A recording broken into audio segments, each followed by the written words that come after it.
चलो आओ।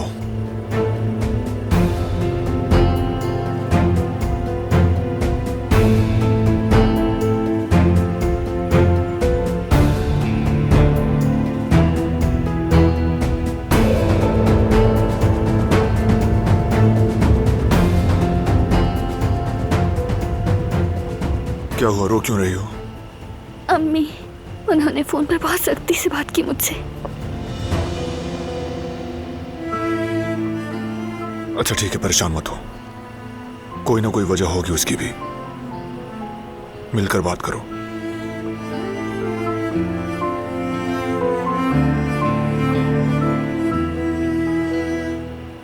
दिलान, सबीहा से दूर रहो। तुम्हारा उसके करीब रहना ठीक नहीं। वो बहुत खतरनाक औरत है।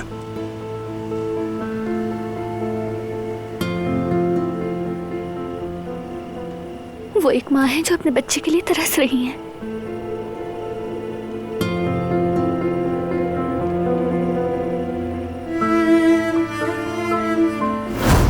लेकिन तुम एक बात हमेशा याद रखना,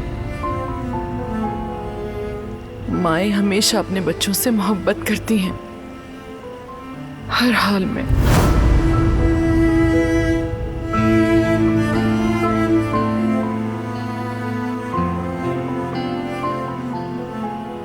वो उस दुख को समझती हैं जो फैमिली की तरफ से मिले। वो मेरे अंदर का दर्द बहुत अच्छी तरह समझती हैं। मुझे समझती हैं वो।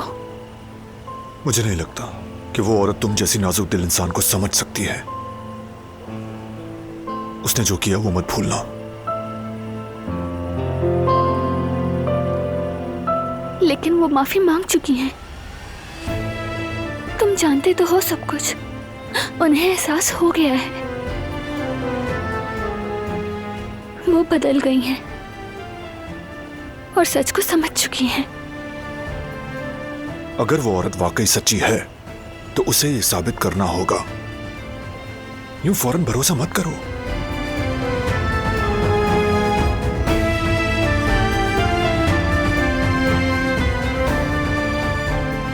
मैं अपनी बीवी को नुकसान पहुंचाने वाले को इतनी आसानी से माफ नहीं करूंगा, समझ लो।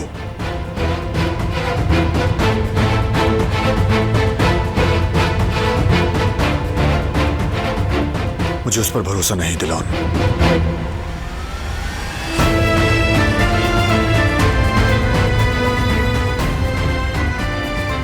और किसी भी वजह से मैं तुम्हें उसके करीब नहीं देखना चाहता। ये तुम्हारे लिए ज्यादा बेहतर है।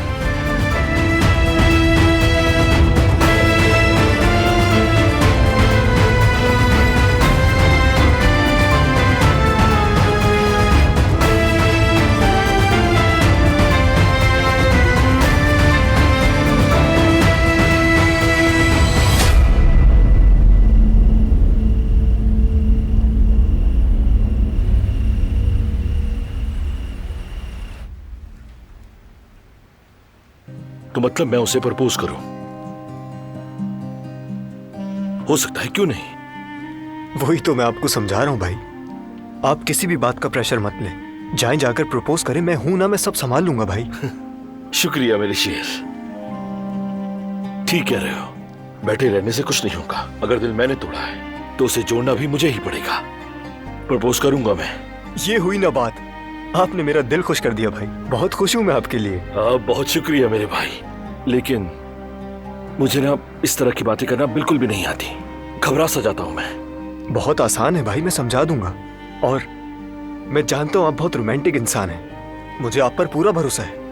और अहमद चाचा के खूबसूरत जुमला बताता हूं, मोहब्बत के लिए दिल का इखलास ही काफी होता है, बाकी किसी चीज की जरूरत नहीं। आप ये सोचे कि कहाँ करेंगे प्रपोज। कोई अच्छा वेन्यू देखें और गुल को मैं वहां ले आऊंगा, ठीक है? सलामत रहो मेरे भाई। बड़ा हौसला दिया तुमने मुझे आज। चलो फिर इसी रास्ते पर चलते हैं, दिल के इखलास के साथ। आप कर लेंगे मेरे भाई। और हाँ, आगे नसीब है, बाद में पछताने से तो अच्छा है।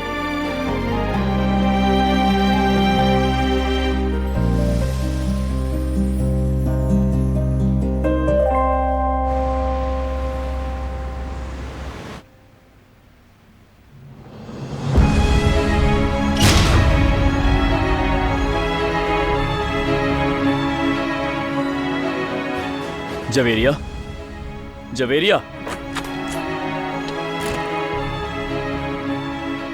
देखो जेवदत्त, मैंने तुम्हें पहले भी समझाने की कोशिश की, लेकिन तुम्हें समझ में नहीं आया।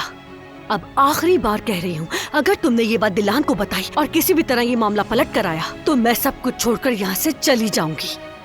ऐसा मत कहो मैं अपने जवेरिया। बच्चों की हिफाजत की खातिर जो भी करना पड़ा करूंगी, समझे? तुम्हें क्या लगता है मैं उनके बारे में नहीं सोचता? तुम्हें पता है तुम अभी प्रेगनेंसी की वजह से बहुत हसास हो गई हो, लेकिन ये एक हकीकत है जो तुम नजरअंदाज करने की कोशिश कर रही हो, और वो हकीकत दिलान को जानने का पूरा हक है। और ये सिर्फ दिलान के बारे में नहीं है, बल्कि कल को अगर हमारे बच्चों के सामने ये सब आया तो उनके लिए मुसीबत बन जाएगा। इसीलिए सच बताना है। जवेरिया,